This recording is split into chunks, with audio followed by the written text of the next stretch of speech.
Hey, Lakina, guess what? What? The NBA action is fantastic. Or was it? We'll give you all the details from All-Star Weekend San Francisco Bay Area coming up. In college basketball, the Fighting Illini got delivered a big L to Tom Izzo and Michigan State and crew. While Izzo he did a big thing on Saturday with his personal accomplishments. We'll give you the details of that.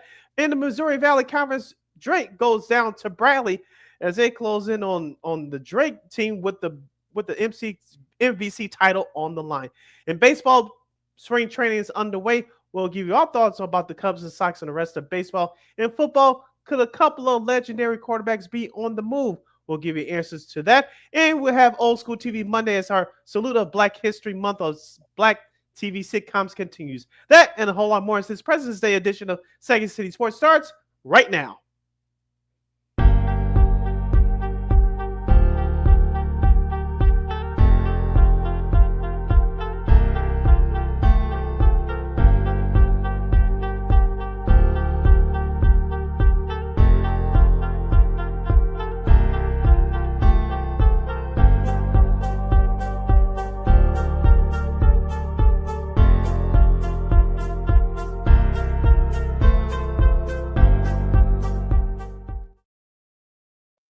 Welcome to another hashtag Monday edition of Second City Sports. You're locked and loaded and live in the living color right here on Sports Soul Chicago, along with Miss Lakina McGee, which is she. I am Cindy Brown. You better know that this is me.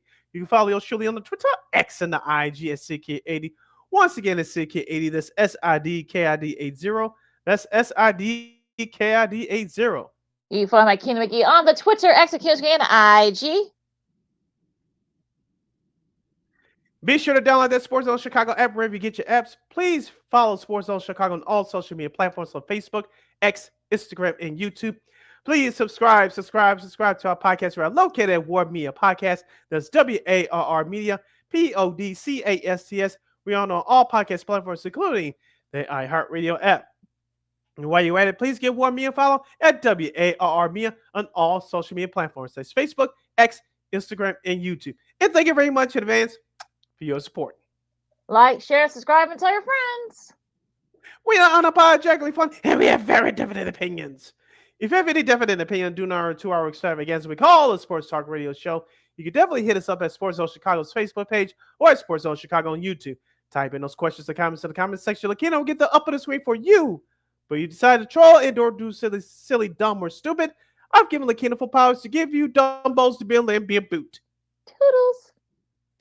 And before we begin, shout out to the replay gang who is watching us right now on our YouTube and Facebook pages. And shout out to the live gang that are watching us right now live on our Facebook and YouTube pages on Sports Zone Chicago. And don't you ever forget our motto. You know we will provide. We'll provide you with some of the best second stage sports today. So if those of you who are off today, this President's Day, if you're off from work or school, and if you're tuning us in for the first time, welcome. Make sure you guys tell your friends about us. And of course, we'll get into some football discussion as a couple of legendary players could be on the move. We'll talk about that. Meanwhile, with a month away from March Madness officially starting, Illinois got a bad loss and suffered a mishap in their game against a big humble pie. Yeah, just a big all in many forms against Sparty on Saturday night. Meanwhile, yesterday Bradley got a big win in the Missouri Valley against conference leader Drake. Yay! And Northwestern. We'll talk about that coming up. And of course, Tiger made his first appearance since the death of his mother. We'll talk about that. We salute Black Sitcoms continues for Black History Month on Old School TV Monday. Sports media news as a legend known for his nice niche. Every NFL season. Could he be on the move? We'll talk about that and so much more. But first, Sid. The NBA All-Star Weekend commenced in the Bay Area over the weekend, and admittedly, I will say I did not watch a single second of the All-Star game, and I don't know. I mean, it just seemed a little bit, kind of how they set it up, and even Jaylen Brown, of course, in the Celtics, even he said that he had no clue what went on. So that should tell you something about how the players felt about the new format. I guess the way it's set up is that you had Team Shaq, Team Charles, Team Candace Parker, and I forgot the other team, but yeah, it was first to 40 wins. Team Shaq won. They beat Team Chuck 41-25. Steph Curry had 12 points, including four for 8 for 3-point range. And of course, he ended up winning his, I think it's his third or fourth All-Star MVP honor. Sid, you can correct me on that, but yeah, it was just like I said, I was watching true crime docs on Hulu last night, so I had once the college hoops games were over with, so I had no interest in the All-Star game at all. We'll talk about the All-Star weekend probably a little bit after the break, but Sid, what I know you saw a little bit of it, so what you think last night? Excuse me, I did get a chance to watch all three of those games last night. Of course, LeBron James did not play. Of course, the Lakers will have a game on Wednesday. I think that's the reason why he didn't play in the game last night, because the Lakers will have a makeup game because of the wildfires last month against Mhm. Charlotte. That's coming up on Wednesday. But the actual games last night, like Keenan, I thought that we were going to get just a little competitive edge, a little competitiveness in these games. I think you got that a little bit in the second game when Team Shaq defeated Team Candace 42-35. But after that, the title game between Team Shaq and Team Chuck, they were going at it for a little bit, and then they interrupted during the middle of the game to give the flowers to the TNT inside the NBA crew, because if you've been living under a rock, this is the last year of Turner Sports in their 41-year relationship with the NBA, covering the league. And Kevin Hart, I don't know if you saw the clip, Lakina, but Kevin Hart gave them a gift. And you know how Kenny Smith jokes about all the teams that get Mhm. eliminated for the playoffs going fishing. Kevin Hart gave them all fishing vets and hooks. It says, saying to them that they are going fishing, but it's not their fault. But the whole entire NBA on TNT crew saluted the crowd. The crowd gave him a standing ovation, and it was and a video tribute beforehand was nice as well, celebrating their 20 plus years of covering the All Star game. But the actual games itself were overall were not good in my opinion. You thought you was going to get some effort from the players, but it was very inconsistent.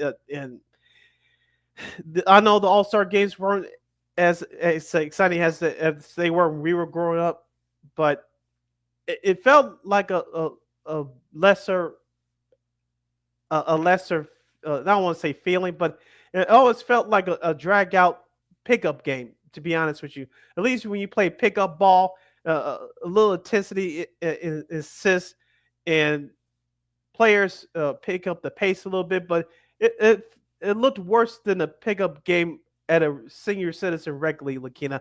I was totally embarrassed, and of course, with these games being broken up into three, you didn't get a chance to see teams throwing up 53-point shots to score 230 points. So that was a change, but if I had to give a grade on last night's three games overall, I'm giving it a C minus D plus. To be honest with you, I know the NBA wanted to change and they got that accomplished, but I wasn't very impressed last night. I really wasn't.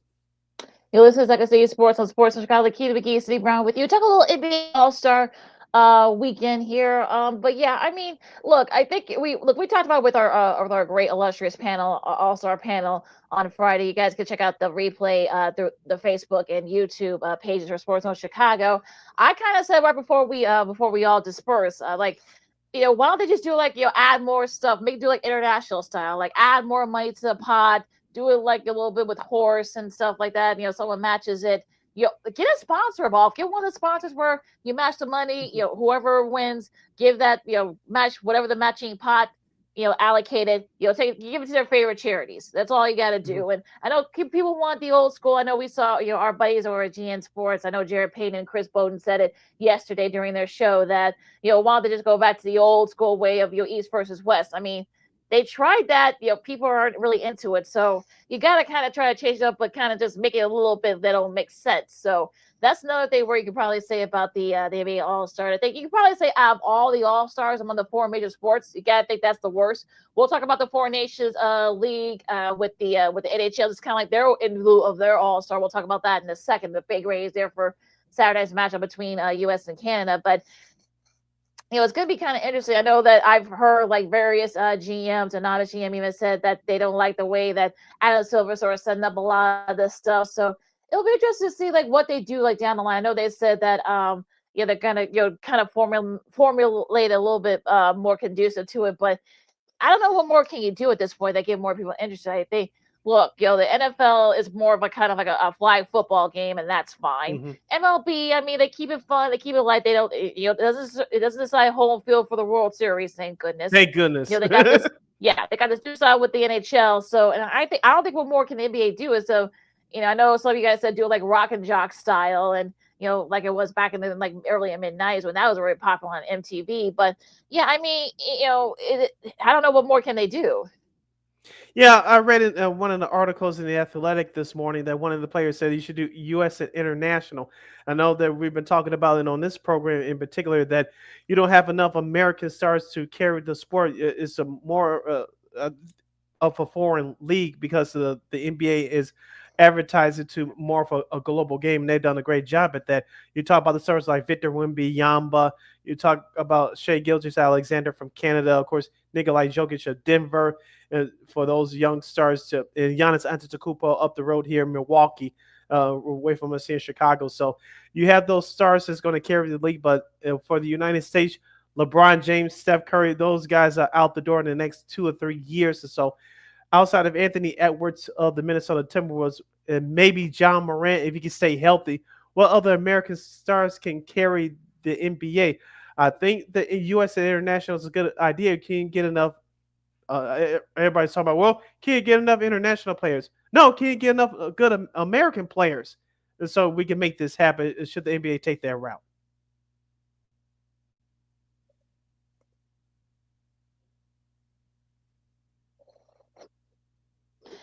So yeah, so it'll be interesting to see how kind of all this goes. Whether look, if you have U.S. versus international, I mean, I don't know if like you're not. I don't know if you don't have enough American players to kind of fill out the roster. So unless you do like North America versus the rest of the world, I mean, unless you can do it that way. But I don't know what more can they do if you want to do like a U.S. versus kind of international thing, like North America here, you got the rest of the world here, and whatever. Maybe just break it up into continents. I guess I don't know, but yeah, I mean, they're gonna have to figure out something.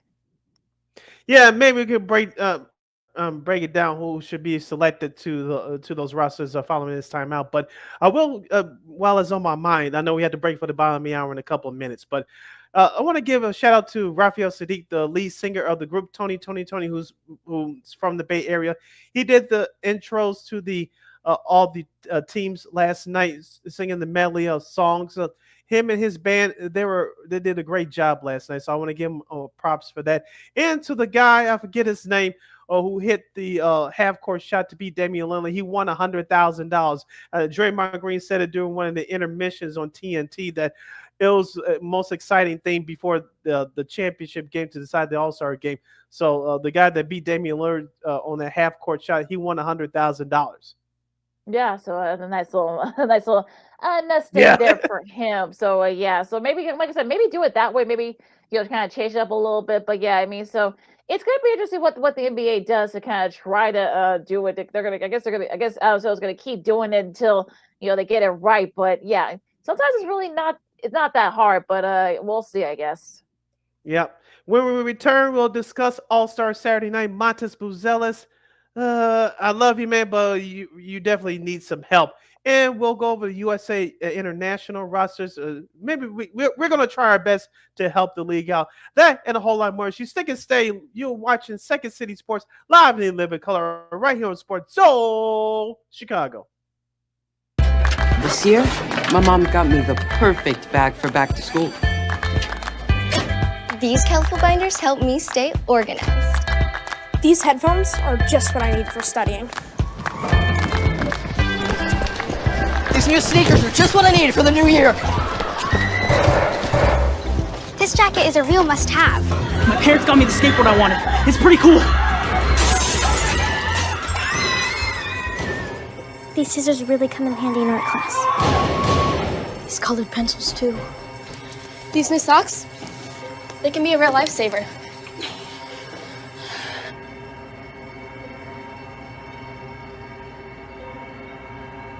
I finally got my own phone to stay in touch with my mom.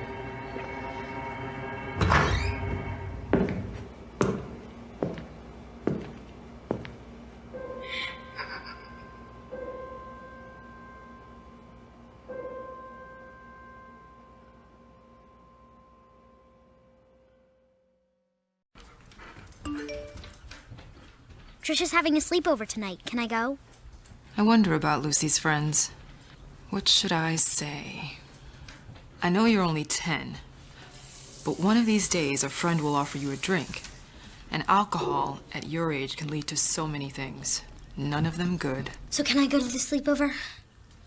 Lucy, I want you to promise me I something. finished my homework. Bigger promise. If there's any drinking, I want you to say, "No thanks, not my thing." Mom. I promise you. Your real friends won't care. Deal? Sure.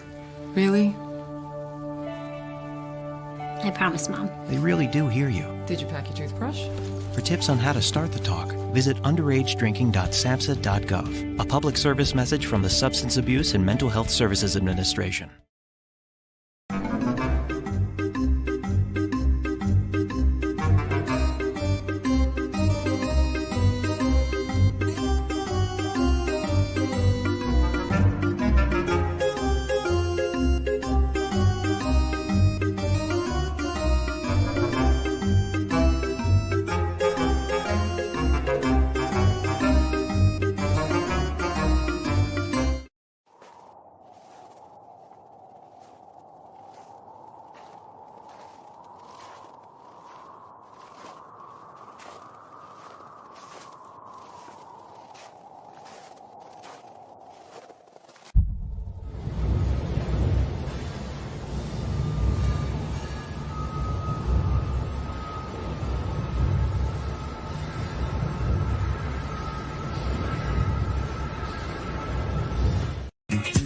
Hey, this is Dr. J, and I listen to Sean and Maya in the morning.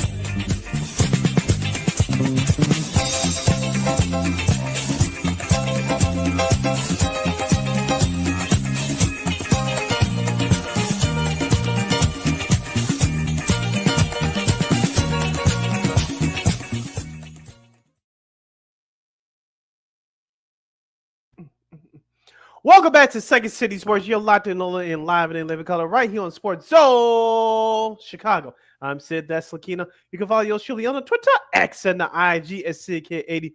Once again, it's SidKid80. That's SIDKID80. That's SIDKID80. You can follow my kid again on the Twitter, X, and IG. And if you have any questions or comments for us as we continue to attempt ourselves to solve this all-star game format problem and other topics around the NBA and the Chicago Bulls, you can hit us up at Sports Zone Chicago's Facebook page or at Sports Zone Chicago on YouTube. Type in those questions or comments in the comment section. We'll get the up on the screen for you. All right, Sid. We're going to also talk a little bit of the Foreign Nations, hockey tournament, because that's going on right now. So their NHL's on their All-Star break, but like I said, I mean, going to All-Star Saturday night. Congrats to Evan Mobley, and Donovan Mitchell. They won the Safe Farm They won it as part of the All-Star Saturday night. They won the 2025 Skills Challenge after a mishap by Team Spurs, Wemby, and CP3, and they were disqualified after throwing up shots quickly without intending to make any of them in round one. So after that, they did they did their thing. I'm talking about Mitchell and Mobley. They defeated Draymond Green and Moses Moody from the Warriors. Of course, the Warriors crowd was definitely cheering for the Warriors, but unfortunately, the Mitchell Mobley tandem was just too much for them. Yeah, I got a chance to watch a little bit of that, and like you said, the NBA refs had to go to replay to find to find the penalty on Wembanyama and Chris Paul. It looked like to me that Chris Paul, I'm not going to say that he didn't care, but they were unaware of the situation, unaware of the rules. So the NBA refs got it right via the replay, so they were disqualified. But I don't know about you, Lakina, but the original way of the two ball, not the two ball, but the skills challenge where you just had the point guards from each team. They did a series of challenges and they did it under a minute. But since they added the teammates over the years, I kind of lost interest in it. So I picked it up halfway through. And like you said, congratulations to the Cavaliers. They were the best out of a bad bunch. But I wish they'd go back to the original model, just have the point guards do it, because looks like most of these guys there are small forwards and shooting guards. They really just take their time. They don't have the speed and the agility like the point guards do. Sorry, but yeah, I mean, I think like I said, I did watch a little bit of the All Star Saturday Night. I thought that was a yeah. I kind of wish it did go back to like the 3-on-3 style, like you said, like they did for those first few years. But it is what it is. Now, next up was the 3-point contest where Tyler Hero came out of there. He wins his second 3-point title. That was probably some people say that should probably switch up with the dunk contest. It's probably that should be like the homage to that, if you will. So we'll see. But yeah, but nice performance by Hero, and but yeah, at least that one was actually pretty exciting.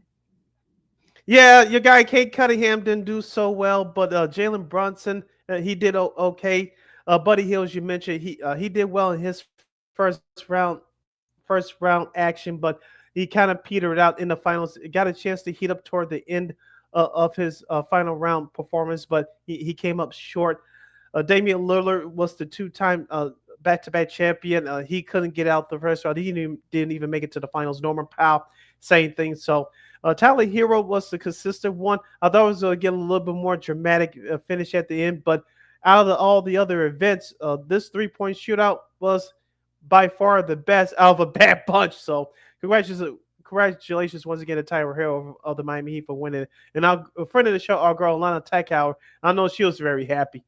Yes, she was. I know she was cheering right along. So yeah, that was a really a nice showing there. Of course, he beat out Buddy Hield and Darius Garland. So that was he actually Hield by one, just edged him out his last rack. So congrats to him, and congrats to Matt McClung for three-peating for the first time in the NBA slam dunk. And what's kind of interesting is that I guess he was jumping over cars. He did a reverse slam. He jumped over one of his teammates. I know Stephon Castle put up a strong effort there, but it wasn't enough. Montez Bruzelis from the Bulls. Well, yeah, that was not. That was not good. But yeah, but what kind of started is that you had guys like Zach LaVine who won a couple of these early in his career. Then you had a couple of other guys. I think John Morant even said that he would be willing to participate in the dunk contest. So what do you think? I mean, that whole thing just seemed a little bit weird to me. But what did you think about the dunk contest? I think Kenny Smith said it best on the broadcast that a couple of those young guys, including Manas Buzelis and I think it was Austin Jackson and Milwaukee Bucks. Both of them, Andre Jackson, Milwaukee Bucks. Sorry, both of them were nervous. Stephon Castle did too. You could tell that he was nervous. He's from San Antonio. He finished in second place. But those young guys were nervous. Matt McClung, who has been there before the previous two times, there was no nerves to him. He executed his dunks. Going back to the Matas Buzelis dunk, his first dunk attempt, I thought that was actually a pretty good dunk, Lakina. Jumping up from the baseline, bouncing between the legs and slamming it with one hand. I thought that was a cool dunk, but just the timing and the nerves really got to him. I think if he would nailed it the first time, I think he would have got a big score, and that definitely would have put the pressure on the rest of the field. But Stephon Castle from the San Antonio Spurs, I was very impressed by him. And while this is on my mind, let me give a shout out to Vince Carter. Of course, it was the 25th anniversary of him winning the slam dunk contest. The last time the All-Star game was in the Bay Area, so he did the introductions to all four of the dunkers. I thought he did a great job with that. But back to the contest, Matt McClung, his first dunk jumping out of the car. I thought Blake Griffin was going to be in there. I thought that would have been interesting, but it wasn't. But did you check out his landing after he dunked over the car? I thought he was going to break his leg. Thank goodness it didn't happen. But that landing was almost disastrous, but it was perfect enough for him not to get injured. Yeah, that was I was surprised he didn't get hurt with that, but Right. yeah. I mean, look, you saw, like I said, you saw, Zach LaVine, his comments, of course, now with, that's going to be kind of interesting to see what happens with that. But and he's now with Sacramento. Talk about LaVine, and it's going to be interesting to see. Like we've been saying for like the last like few years, it feels like the dunk contests. I don't know what more can you do. I know some people say, well, LeBron not being there, kind of, sort of derailed that, and it's been kind of downhill ever since. But I don't know. I mean, it seems like a little bit weird, kind of how all that kind of transpired on Saturday night, and it's gonna be. I don't know. It was just weird how all that kind of kind of looked upon. So yeah, congrats to Matt McClung. Of course, he's the first guy to go back to back to back. So it ended up being good. I want to see what the ratings are. I know they said the engagement was really high. I think like 1 billion posts and views on various social media outlets on YouTube, and because it was streaming there, and also on Twitter X as well, and on Facebook. So I guess they're gonna go by that, but we'll see. I mean, but yeah, it was an okay All-Star Saturday night, I guess. It's slightly better than a year ago, but I don't know if you caught this. Allie LaForce interviewed Matt McClung following the contest, and she asked him, "Are you going to come back for the 4th straight time?" And Matt McClung, you could tell he's like, "I don't know, but the NBA asked me to do it. I'll think about it."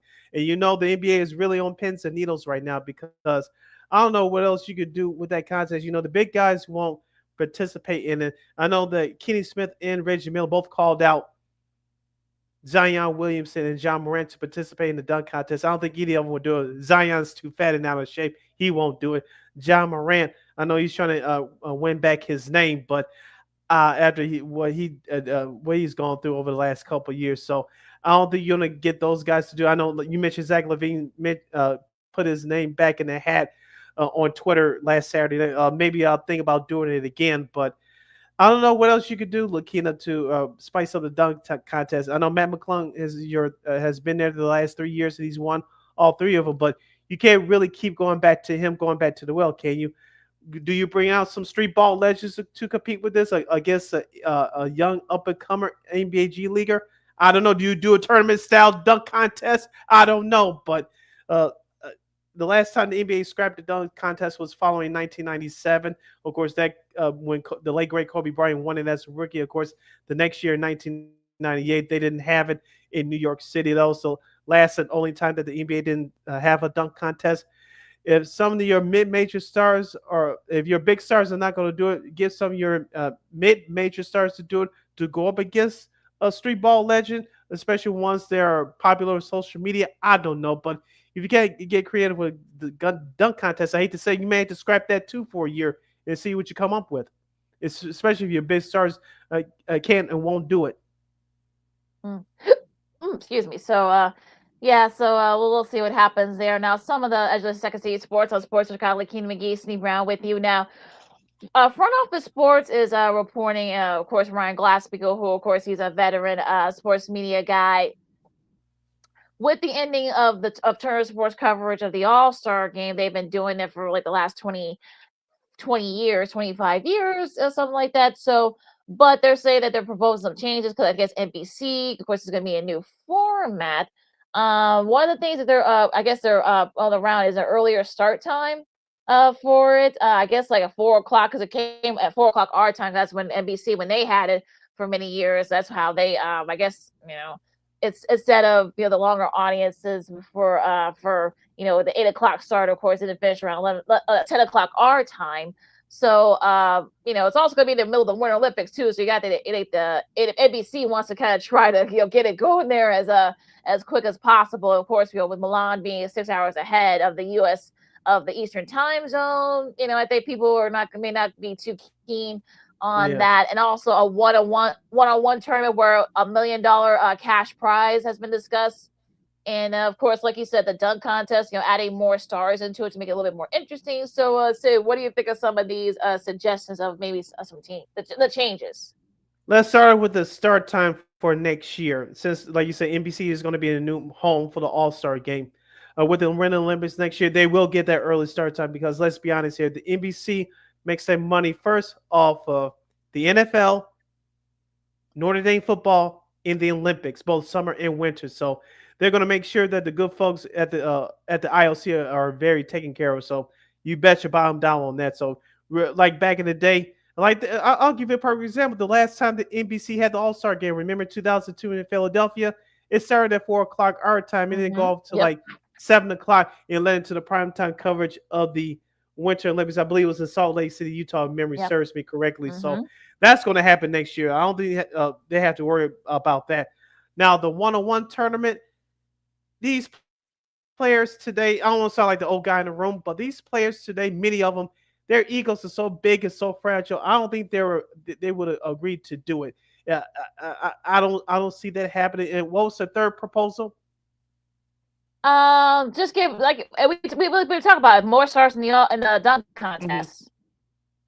Yeah, like the only way, and I think Big Dave Watts suggested it on Friday, and Josh did too, as far as and Terrence Tomlin did too, about the actual All-Star game. You had to do this in a dunk contest too. Make the prize pool a little bit bigger, put some bread up, as the kids would say. So if I don't know what to say, if you can bring on a street ball legend who's popular on social media, they could do those dunks that those players tried to do last Saturday. If you could bring in a street baller to do it to compete against these stars, maybe that's a way to do it. Like to up the prize pot a little bit. So I don't know what else to do, but thank goodness I'm not Commissioner Adam Silver. I don't have to worry about this, but you have to be creative. And I know that Kenny Smith has been saying over the years, it's not the name says it a dunk contest, is what you do in it. And I kind of agree, but the dunk contest hasn't been this relevant since 2016. To be honest with you, look, it was Zach LaVine and Eric Gordon went at it in Toronto. Of course, it was great here in Chicago in 2020, but Aaron Gordon got screwed by Derrick Jones Jr. But I digress on that. But outside of those two dunk contests, it's been non-existent over the last decade, and the NBA has to get creative here. Right, and of course, next year's All-Star game will be in the Clippers' new home, the Intuit Dome. So that's going to be interesting to see, because that's going to be very early. If they do the early start time, it's going to be like 2 o'clock in the afternoon. It's going to be middle of the afternoon over in Los Angeles. So going to be interesting to see what happens with that. Now, as far as I kind of said this with the one-on-one. Like I said, add more money to the pot. Like you said, have raise the stakes. Have the dunk. Do it kind of like a horse style competition and whatnot. Do it kind of like a 3-on-3 tournament like they still do. So that whole thing is going to be interesting. Now the slam dunk contest. I mean, I think you better maybe switch it up a little bit. If you can't get those stars to come in, I would say perhaps switch it up. Have the 3-point contest, because that's like the more premier event now in the last 5 or 6 years. Have it after the dunk contest, so maybe you can be done with by. Especially in NBC's case, have it done before their Olympic coverage. So it'll be interesting to see what happens. But yeah, I think those are kind of things where just do a few little tweaks. I mean, don't try to try to make it 21st century. Sometimes you just got to keep it simple. Yeah, and we'll see what happens with the potential new changes to the All-Star game format for next year. As Lakina mentioned, the All-Star game will be in Los Angeles next year. And with the new TV contract starting next season, NBC and Peacock will be the new home for the NBA All-Star games. It goes back to broadcast television. You're listening to Second City Sports on Sports Zone Chicago. See Lakina here with you as we wrap up our number one. Lakina, I think you saw this list on last Friday as we talk about the Basketball Hall of Fame. Not the NBA, but the Basketball Hall of Fame. And newly announced NBA analyst for next year, speaking of the NBA on NBC, Carmelo Anthony leads the class for nominees for the 2025 Hall of Fame. It includes Carmelo Anthony, Jennifer Az, also to current Chicago Bulls head coach Billy Donovan, and Sue Bird, just to name a few.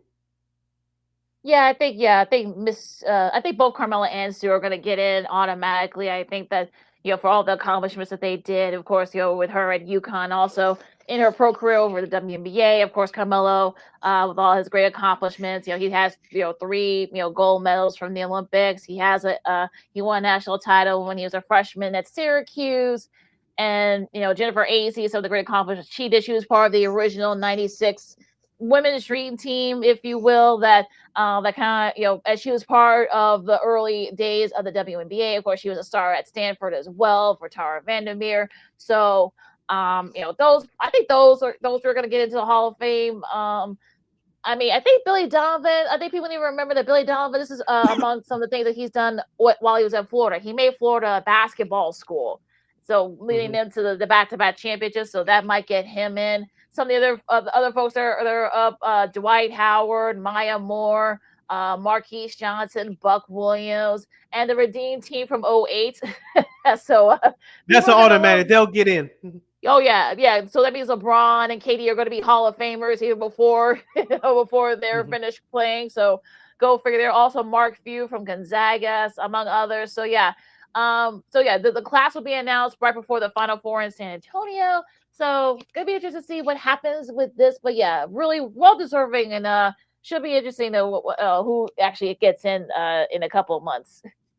I want to ask you a question about a couple of players that I think, unfortunately, because of the names ahead of them, they're going to have to wait. But Marcus Johnson, Lakina, the first time I knew of him, well, he was in that movie White Man Can't Jump in 1992, robbing that liquor store. Remember comedian Ronaldo Ray from 227? That was the first time I saw Marcus Johnson, of course, watching old films of him. He was a hell of a player back in the day. Of course, he was also, at that time, he was a former broadcaster. For those of you out in Seattle, he did the games on TV and radio with the great Kevin Calabro. And so that's how I knew of his work back then.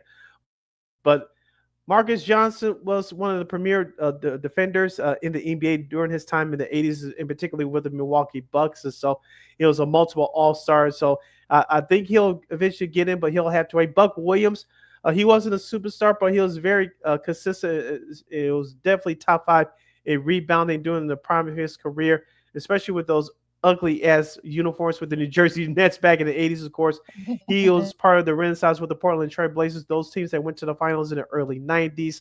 And of course, he ended his career with the New York Knicks, but he was a hell of a rebounder and a hard-working defender. But because once again, the names that are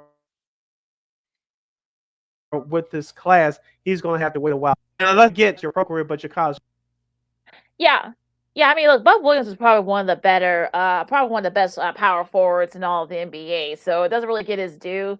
So it'll be interesting to see. Yeah, he might have to wait. Now, remember though, Marcus Johnson did win a national chip. Marcus Johnson played at UCLA. He won a couple of championships when with the late great John Wooden. So that might give him the edge there, because if you look, they do your whole accomplishments from high school to the pros. So he might sneak in there just for that reason alone. So yeah, there are going to be a couple of names that are probably going to have to wait a little bit. So we'll see. I know Sylvia Fowles, I know she made it to the finals last year, but was eked out by her former LSU teammate Simone Augusta. So she might have to wait a little bit. It'll be interesting to see if Maya Moore gets in, because her accomplishments are pretty similar to Sue Bird's. I mean, I think they overlapped. I think she was ahead of her like about a couple of years at UConn. So they might cancel each other out. One might get in, one might not. So Dwight Howard, I think he's going to get in as well. He's going to sneak in there because 8-time All-Star, won 3 Defensive Player of the Year trophies in the NBA. So I think he'll get in. But yeah, it's going to be interesting to see. Like, I know people say everyone gets in for the basketball. Yeah, no, you'd be surprised. A couple of people have to wait. So we'll see what happens. It'll be allowed right before the Final Four. Yeah, and don't forget Dwight Howard has a 2020 championship with the Los Angeles Lakers in there as well as part of his resume. But going back to Buck Williams versus Marcus Johnson, I think that Marcus Johnson, if it came down to those two players to be in that class, you mentioned Marcus Johnson would get in first. But like you said, Buck Williams is very underappreciated, but he is very, very, very good throughout his years, as I mentioned, in the NBA. So if it came down between Marcus Johnson and Buck Williams, I think Marcus Johnson, because of those two national championships at UCLA, he'll get in first. Now, with Sue Bird and Maya Moore. I believe you said. I think Sue Bird is a shoo-in. Carmelo Anthony is a shoo-in. But after that, it's a toss-up.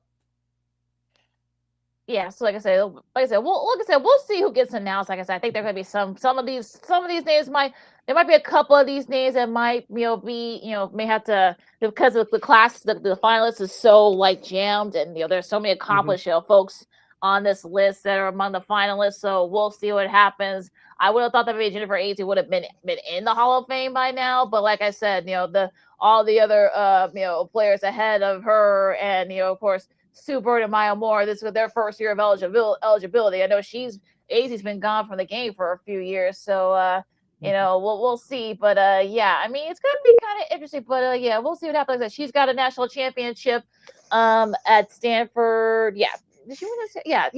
Yeah, they did. Like I said, it's all overlapping for me in my head. But yeah, she was a 2-time All-American. So yeah, we'll see what happens. But yeah, it's gonna be interesting to see like who gets into who doesn't. We'll see what happens. Also, too, before we close out our number one, Danny Crawford, 32 years as a referee in the NBA. He's also up for the Hall of Fame. He's officiating over 2,000 games, including 30 NBA Finals games, and Mickey Arison, the majority owner of Miami. He's nominated for the Hall of Fame as well. Yeah, as a contributor. So we'll see. Yeah, so yeah, that's gonna be a good one there. And also too, Clark Kellogg, of course, the longtime broadcaster for CBS Sports. He's gonna win the Kirk Gowdy Award for his contributions to television through, of course, he did some NBA. He played in NBA for a little bit. Of course, he was at Ohio State. Did some NBA for a little bit, but has mostly done college hoops for as long as I can remember. So I'm glad he's getting his flowers too. Yeah, as we talked about with some of the older legends, Lakina, who has done well in the broadcasting world. Older generation remembers Clark Kellogg as a great college basketball player.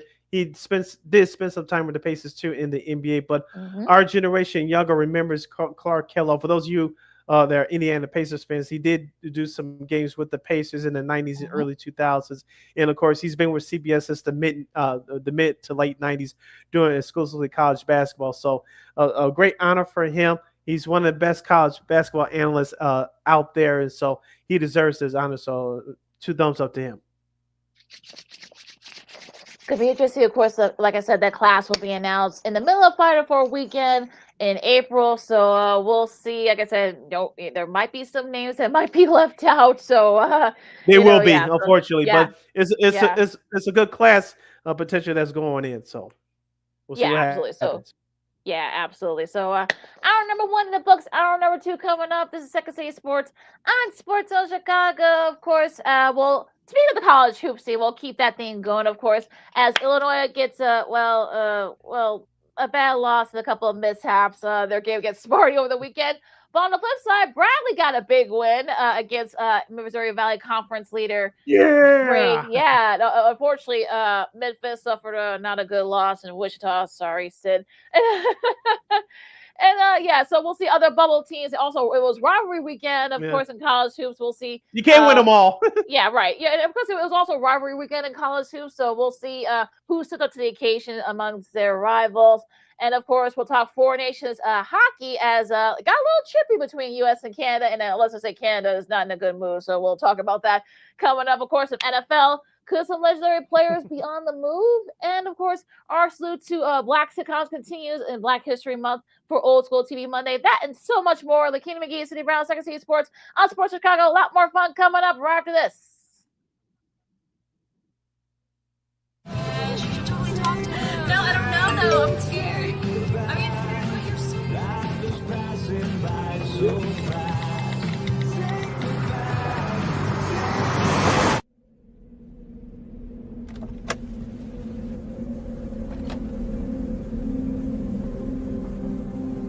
Do you know that you're in my lane? No, not at all. Are you not paying attention? Are you texting? I was just checking in with my mom. I was telling her that I thought we'd be home by 6. It's okay. There's enough time. Just pay attention. I'm not even halfway through my text. There's no way. I'm not even going to look up. My babies are in the car. You have to pay attention. It's just supposed to be a quick text. I'm so sorry.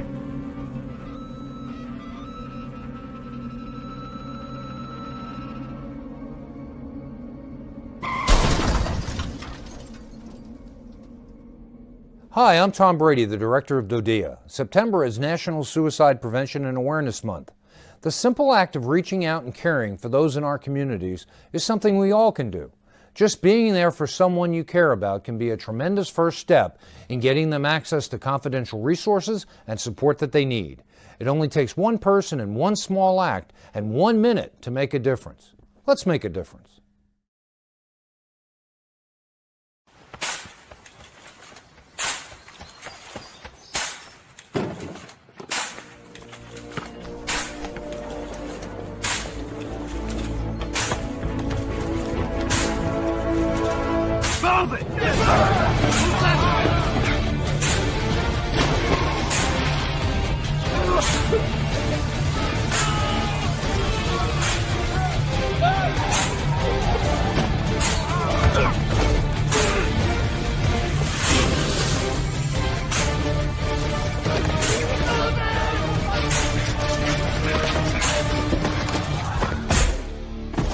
Many will hear the calling. Few will earn the title. United States Marine. The few, the proud, the Marines.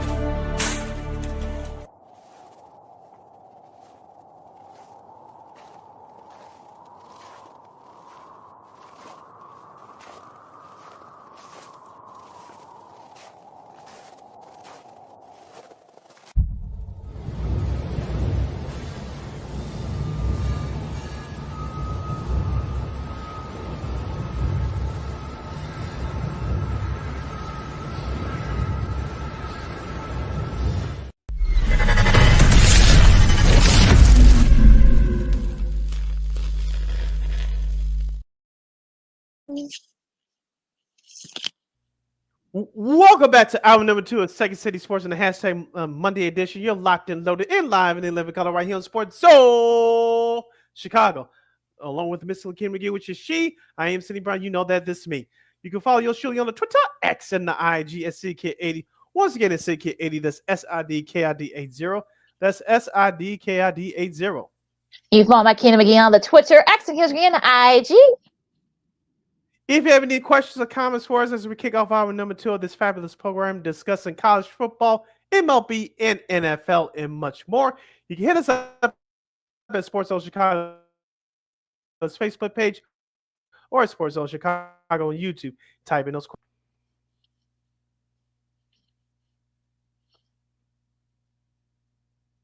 Okay. All right, Sid. Just want to clear this up real quick about the NBA. Of course, you mentioned it earlier. The Lakers are back in action on Wednesday. This is a makeup game for the Wildfires. They host the Hornets. So that'll be at 9 o'clock on Wednesday. And for Thursday's games, real quick, you got Memphis and Indiana. The first game of the TNT Thursday night doubleheader, you got Boston and Philadelphia at 6. I said, on TNT, True TV, and streaming on Max. You got Orlando and Atlanta. Cleveland and Brooklyn, the Bulls are back in action as they face Jalen Brunson. We'll see if Cat's play. I know he's been battling the ankle injury as they face the Knicks at MSG at 6:30. The Clippers and the Bucks, that should be a fun one. Charlotte and Denver, as Charlotte continues their West Coast trip coming out of the All-Star break. Phoenix and San Antonio, that's going to be the second game of the TNT, True TV, and Max doubleheader. And, of course, the Lakers, of course, they got to travel to Portland. So that might have been why LeBron did. I know people made a big deal about, well, Jordan would have done that. Happy birthday, Michael Jordan, by the way. He's 62 today. But I think he might have been saving his energy because they have a game on Wednesday. They got a back-to-back. So that might be why he didn't play yesterday. So just saying. All right, and that's your schedule for the NBA for this upcoming week. Now we'll start off on number 2 with college basketball. Lakina, let's start local. The final line, they dropped to 17-9 on the year after losing to Michigan State 79-65 down there in Champaign. Jackson Collar had 23 points. Yakachonis and Morris Johnson both had 17 for the Illini. Lakina, I did watch the majority of the game. Shout out to Gus Johnson and Jim Jackson on the call for Fox TV, but watching that game, Lakina, what have I been saying about this Illini team on this program for the last couple of weeks? Turnovers. 10 assists, 11 turnovers. I don't care what level of basketball you're talking about here, whether it's high school, college, or pro. You're not going to win many games where you have more turnovers than assists. It's just inexcusable. They did have a great start. We're talking about the Illini. They did have a great start to the game. Michigan State closed out with a big run. The Illini led at halftime, but midway through that second half, the Spartans posed their will on the Illini. The Illini they fall in love with that three-point shot too damn much, in my opinion, especially when it's not going. They should have learned their lesson when they beat Ohio State a couple weeks ago. When your shots are not falling, get to the basket, draw fouls. That's how you get back into the game. But that didn't happen. Tom Izzo and the Michigan State Spartans, they continue to roll. They win the season series over the Illini 2-0. They may see them again in the Big Ten tournament in 3 weeks. I don't know about the Illini and Lakina. I think they will win 20 games, but this is what happens when we have a young team.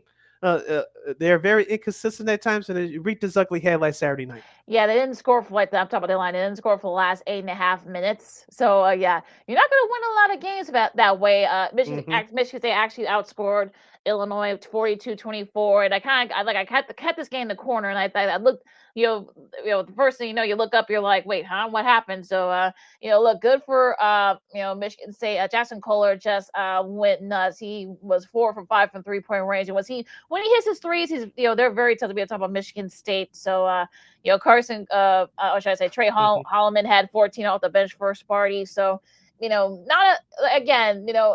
it's sort of they did the little things right. And congrats also to Tom Izzo. He passed Bobby Knight for the most Big Ten wins all time on the men's side. So really upgraded. Very Look, I remember when he first came on the scene. I know he and Jim Jackson shared a little bit of a moment because Jim was over at Ohio State when he first came on in the early 90s. One of as Judd Hiko's top assistants. So just a really great moment there between those two. And of course you saw there was a little bit of a video. Of course, I know it's about 3.5 minutes. So for all you folks out there, their dedication to Coach Izzo, of course, Gene Katie, some former adversaries there. And of course, Gene Katie and his great comb over now.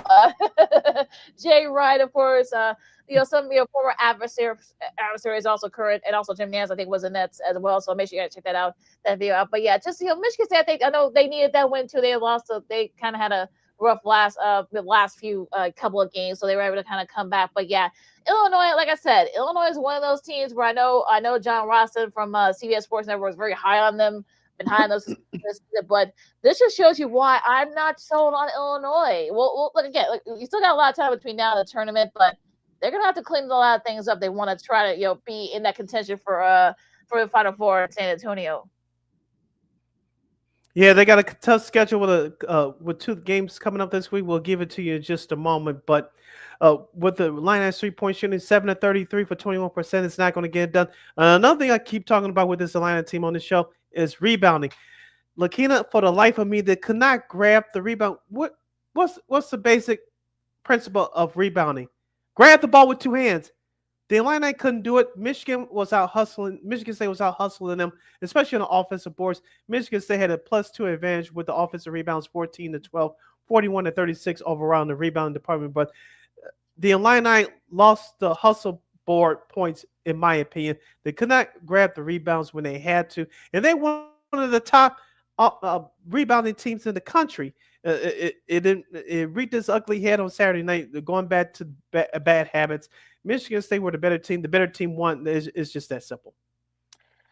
We'll see if Illinois, like I said, doesn't get easier for Illinois these last few weeks. So we'll see. It was rivalry weekend, of course, in college hoops this weekend as Auburn, as the Iron Court, I guess you want to call this. Auburn beat Alabama as Alabama went on a 12-3 run to end the game. Johnny Broom, I should say, had 19 points for Auburn, and Mark Sears wasn't enough for 18 points wasn't enough for Bama. As in a tough environment, they were able to pull it out. The Tigers did. Bruce Pearl and his guys, so they take control of the SEC. There, Duke, they're starting to play better, kind of quietly. Cooper Flag had 18 points. Tyrese Proctor had 23, leading the way as Duke had no trouble with Stanford. Florida beat South Carolina. Tennessee avenged a loss from a few weeks back against Vanderbilt. Zakai Zealer had 22 points there. Houston held off Arizona. Wisconsin with an upset win over Purdue. They're getting hot at the right time. John Tonje had 32 points. They can shoot the three very well. They're kind of like Illinois in a lot of ways. They kind of depend on the three a lot, but they can definitely get it going there on the inside as well. How about Wisconsin?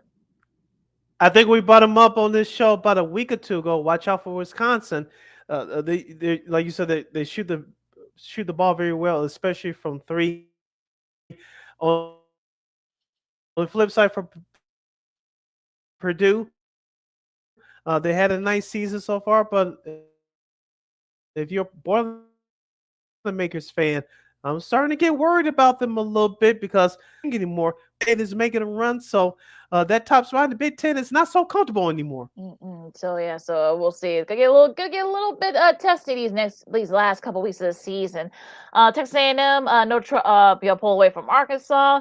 Iowa State no trouble with Cincinnati. Texas Tech no trouble at all with OK State.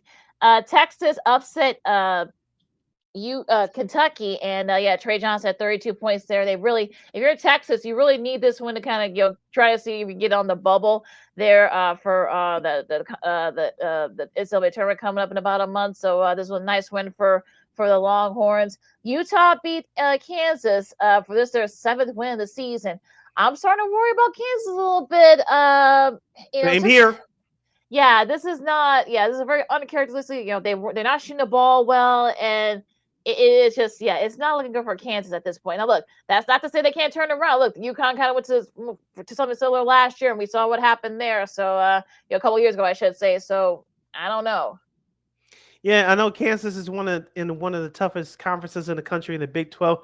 Remember, we were saying this last year when they lost to Baylor. They had There were 2 games under as far as their conference record. They did turn it around to make it to the tournament, but they ran out against what we got to March Madness. Could the same thing happen again?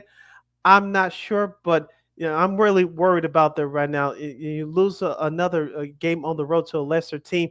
That's unacceptable. So Bill Self, we talk about Brandon Underwood has some stuff to clean up. So does Bill Self. Who's going to be a big scorer outside of Hunter Dickerson? Yeah, that's going to be the thing there. They've been trying to figure that out all season long, and they still haven't figured that out. So we'll see if they can figure it out. See, that's what I mean. See? Yeah, it's gonna get a little testy. Get a little testing on there in Lawrence, so we'll see if they can get it together. Mississippi State beat Ole Miss in the Egg Bowl, the basketball style version of the Egg Bowl. Mizzou, no trouble with Georgia. Clemson, they're kind of quietly, getting back into it. They beat Florida State by 26 points, I should say. Xavier beat DePaul by 17. Okay. Indiana State beat Illinois State locally. Virginia beat Tech. Let's see anyone else. Ball State defeat Northern Illinois in overtime, and Shaheen Holloway got his biggest win as head coach of Seton Hall. They edged out UConn 69-68 in overtime. Isaiah Coleman had 23 points. He had the go-ahead shot with about a couple of tenths left. And Seton Hall really needed this because there were some people that were saying that maybe Shaheen Holloway maybe try to bring them home, maybe invest some money. I know you guys are Seton Hall, but maybe get a sponsor there to kind of blow up some money, kind of help them out. I'm just saying. So, Western Illinois beat Morehead State. Grand Canyon, no trouble with UT Arlington. Let's see here. And anything else? Anything locally? Oh, North Carolina pulled away from Syracuse. LSU edged out Oklahoma. These are Saturday's games, folks.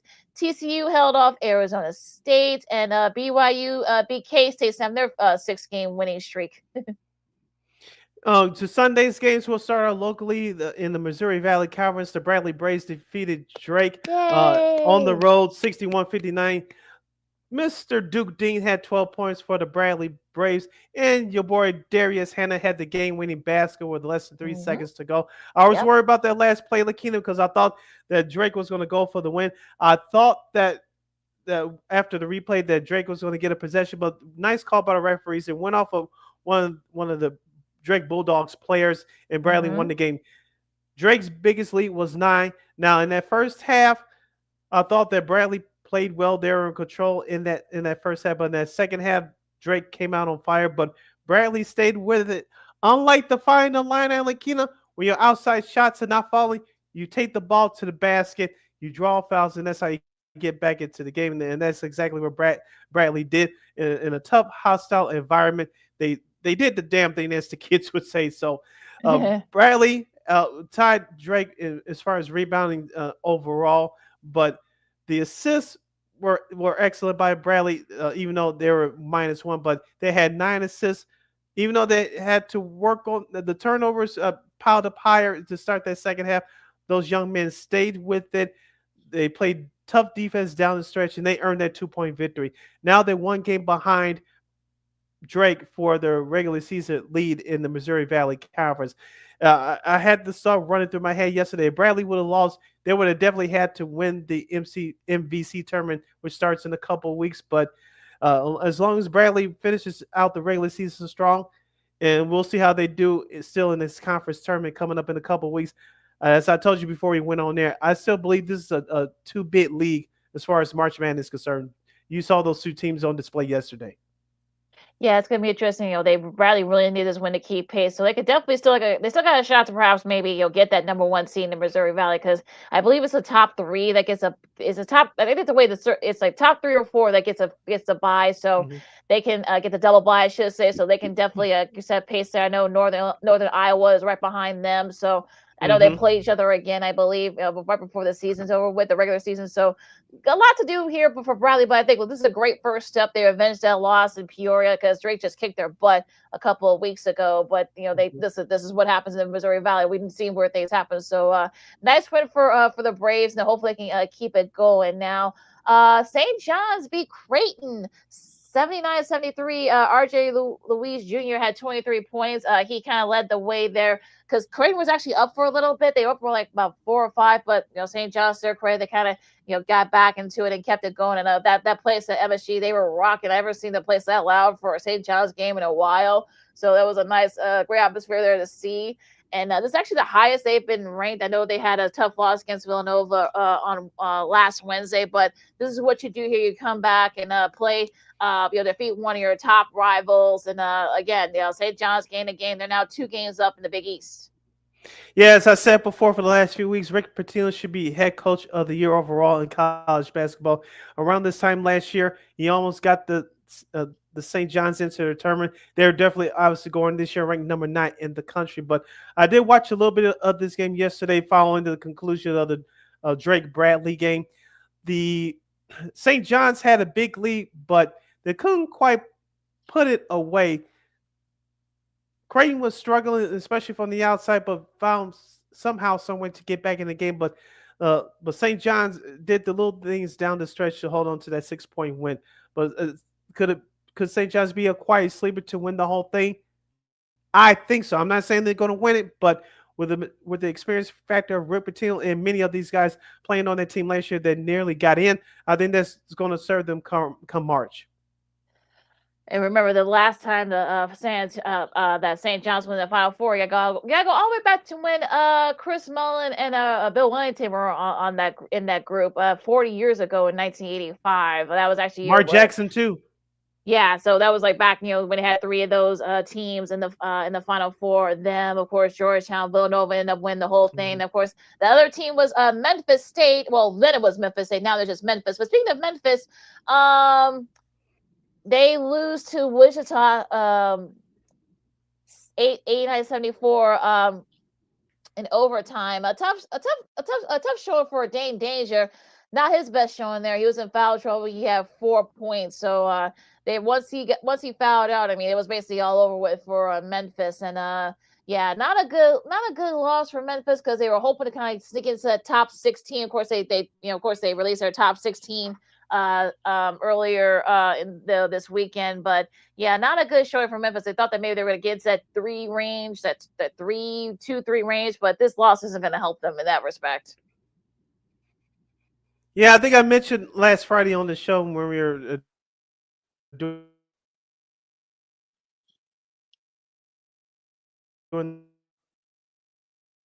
the schedule.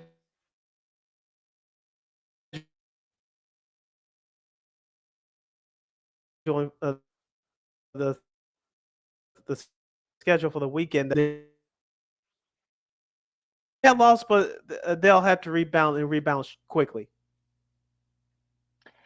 We'll see if they can do that. Shout out to the Vice Bureau dudes who had to call this game for CBS yesterday. Michigan, Ohio State. No, this is not football, folks. But of course they made it interesting. But Michigan did. But yeah, they actually had a shot to. I'm talking about Ohio State had a shot to perhaps maybe win it to at least tie to force it to overtime. Unfortunately, and they had a good look. But yeah, Parrish had a good look, but it just just didn't fall for him. And of course, nice showing there by Michigan. They were able to pull that out, winning by 3 there. So they're trying to keep pace there to get that top 5 to get that double bye. But also speaking of Northwestern, they were up 20 against Nebraska. And Nebraska came back and outscored Northwestern 47-28 in the second half.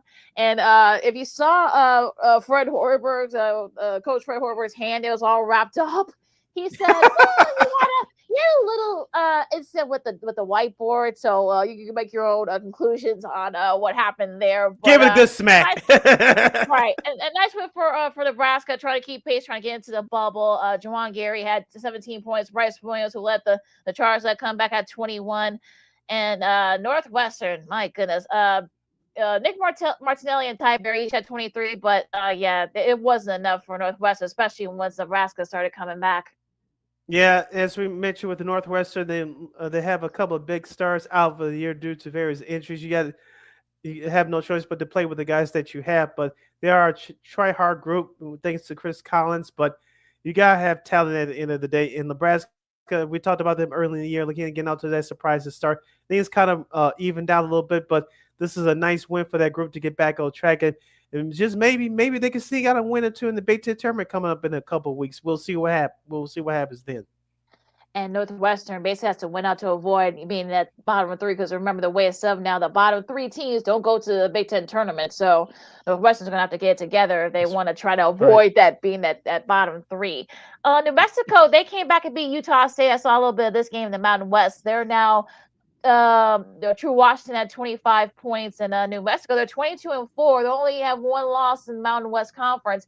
They perhaps maybe very well may have a shot, perhaps maybe make some noise in the tournament. We'll see.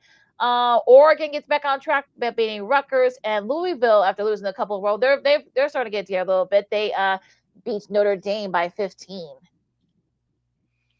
Back to local action yesterday. Shout out Jay Hood of ESPN 1000, the voice of the UIC Flames. The Flames get back on track with a 63-58 victory over Missouri State. Javon Jackson has 16 points to lead the Flames. UIC is now 15-11 on the year. Lakina, they'll have to run the table to at least get invite to the Missouri Valley Conference tournament, but a nice bounce back win at home for the Flames yesterday. Definitely needed that. They lost like 3 of their last 4, so they really need this win to kind of get back on track. And they still got a shot to perhaps they're number 4 in their conference, because remember the top 4 they get a double bye. So UIC could definitely, if they win out, they can sneak in there and get one of those double byes. So we'll see what happens with them. So a nice bounce back win for them. Now going to this week's matchups. Tonight you got number 3 Duke. Now to number 3, they go to Virginia at 7:00 on ESPN. In the Big 12, we got K-State and Utah at 8:00 on ESPN2. Of course, is Black History Month. Of course, you got to ESPN give us a love to the HBCUs. So tonight you got Texas Southern and Southern. Southern's actually the top team in the MEAC in the SWAC, I should say, the SWAC, the Southwest Athletic Conference right now. So they might, if they get in, they might make some noise in the tournament. And of course, the Big 12, we got Arizona and Baylor at 9:00 on ESPN, finishing up Big Monday. Tomorrow, Tuesday, your schedule looks like this. At 6:00 local time on the Peacock Network, the Division B. At Champaign on Saturday, Purdue, they'll also talk to Wisconsin. Both teams come off of losses here. I think Purdue, they're going to face another tough playing right now. Yeah, I should be interested at that Big Ten matchup. It's too bad it's not on like FS1 or the big Fox network but yeah, this is kind of one of the things of the NBC's contract. So yeah, it's gonna be on Peacock, folks. So gotta check it out there. Loyola and Davidson, that's gonna be on CBS Sports Network. Loyola got a nice win on Saturday. Texas Tech and TCU at 7 o'clock at ESPN Plus. So will Colorado and Iowa State. That's also going to be on ESPN Plus. Butler Xavier on Peacock. You got Illinois hoping to get out of that. They'll bounce back from that loss to Michigan State. They face Wisconsin. That's going to be a tough one at the Kohl Center on FS1. Houston, Arizona State on ESPN2 at 8. You got Seton Hall and Marquette, number 16 Marquette now at 8 o'clock on CBS Sports Network. And Kansas, we'll see if they can get back on track as they see out west and in Utah as they face BYU at 8 o'clock on ESPN. And at 9:30 on FS1, following Illinois versus Wisconsin, we'll have Minnesota and UCLA in Big Ten action. UCLA, they lost to Illinois last week. They host Minnesota at home tomorrow. I think this win by UCLA, should they win it tomorrow, it'll take them a long way as far as getting an invite to the Big Ten tournament. Definitely should be a good one out there. Minnesota, of course, staying out west. They got a nice win against USC, so they stay in Los Angeles. They go across town and face UCLA. Fresno State and San Diego State on CBS Sports Network at 10 o'clock. That's a nightcapper for tomorrow. Wednesday. Some of the games as follows. If my computer will touchy there, will cooperate. Kentucky hoping to bounce back from their loss. From their loss over the weekend, they face Vanderbilt at 6 o'clock on SEC Network. Cincinnati and West Virginia at 6 o'clock on ESPN2. SMU and Notre Dame on ACC Network. NC State and North Carolina is at 6 o'clock on ESPN. UIC and Drake. We'll see what kind of mood Drake is in after losing to Bradley on Sunday. Not a good mood, as you always say. 6:30 on ESPN Plus. Bradley hoping to build off that win against Drake. They face Illinois State at CBS Sports Network at 7 o'clock. That should be a good one there. But those two teams, Auburn hosts Arkansas at 8 o'clock on ESPN at SEC action. Yep, on FS1 at 8 o'clock on Wednesday, Rick Pitino will make his Chicago trip this year. They'll face the Lakinas, the Paul Blue Demons. That's at 8 o'clock on FS1. Expect St. John's to win easily there. Also, and Gonzaga versus Washington at 8 o'clock on ESPN2 on Wednesday. That's the Gonzaga versus Washington State. Alabama and Mizzou at 8 o'clock on SEC Network. That should be a fun one there. We'll see what kind of mood Alabama's in after losing to Auburn.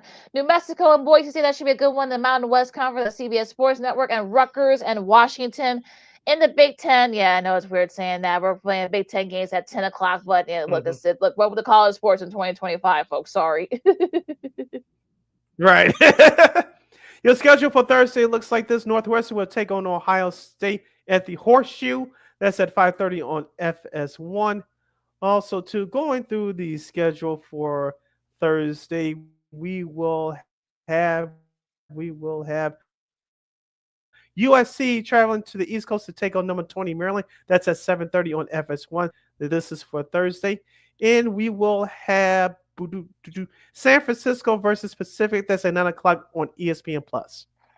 Okay, you got some of the teams from the Big West Conference: Cal State Fullerton, UC Santa Barbara at 9 o'clock. Also, Long Beach State, UC Riverside at 9 o'clock. Also, Cal State, Northwich, and UC Irvine. All these teams are going to be battling out for. You might see some of these teams in March, folks. So we'll see what you might want to check those games on ESPN Plus. But the nightcap on ESPN 2 on the West Coast Conference, you've got the Loyola Marymount and Santa Clara at 10 o'clock on ESPN 2. That should be a good one there. And that's scheduled for this part of the weekend in men's college hoops.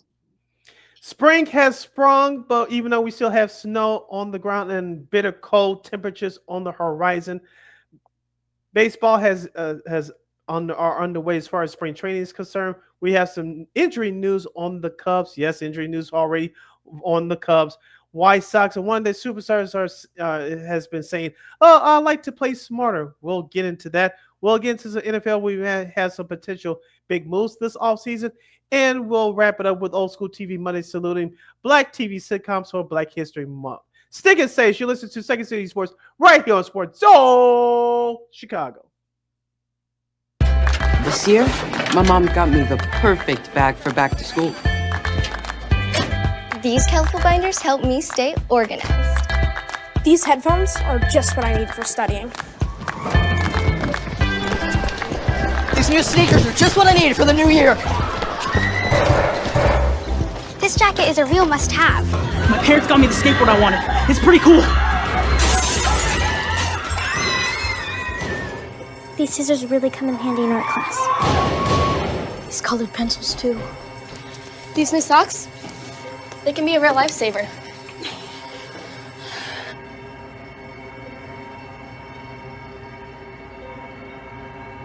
And I finally got my own phone to stay in touch with my mom.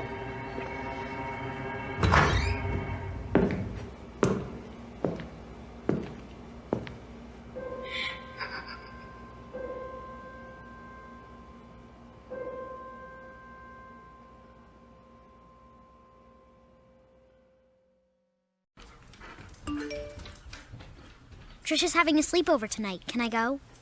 I wonder about Lucy's friends. What should I say? I know you're only 10, but one of these days a friend will offer you a drink. And alcohol at your age can lead to so many things. None of them good. So can I go to the sleepover? Lucy, I want you to promise me I something. finished my homework. Bigger promise. If there's any drinking, I want you to say, "No thanks, not my thing." Mom. I promise you. Your real friends won't care. Deal? Sure. Really? I promise, Mom. They really do hear you. Did you pack your toothbrush? For tips on how to start the talk, visit underagedrinking.samhsa.gov. A public service message from the Substance Abuse and Mental Health Services Administration.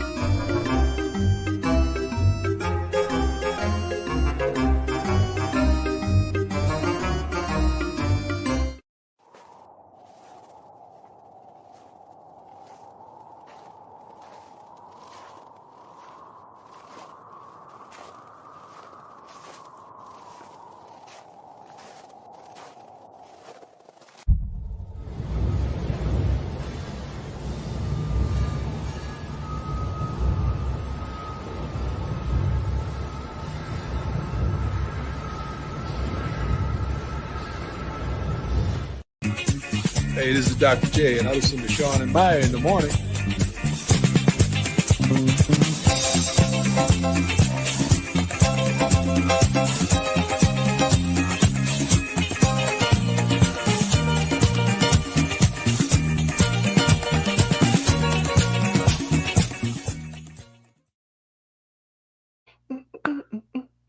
Welcome back to Second City Sports. Happy President's Day to all who celebrate. You're locked and loaded and live in 11 color right here on Sports Zone Chicago. I'm Sid. That's Lakino. You can follow yours surely on the Twitter, X, and the IG at SidKid80. Once again, it's SidKid80. That's SIDKID80. That's SIDKID80. You can follow my kid Mickey on the Twitter, X, and the IG. This is our last break of the show for today. You have any last minute questions or comments for us? You can hit us up at Sports Zone Chicago's Facebook page or Sports Zone Chicago YouTube. Type in those questions or comments in the comment section. Look, we'll get the up on the screen for you. Going to the Diamond first, Sid, as full squad practices. Everybody's been back in their respective spring training sites, whether you're in Florida or in Arizona. Now we'll start with the Cubs first. Javier Assad, he's gonna be out for a little bit with a string oblique muscle. Oh, great, we're we're not even a day in, and we're already to the full squad, and we're already doing injuries. Okay, I guess. And Matt Shaw gets injured too. Ugh. Yeah, I know, right? So you can't make this shit up.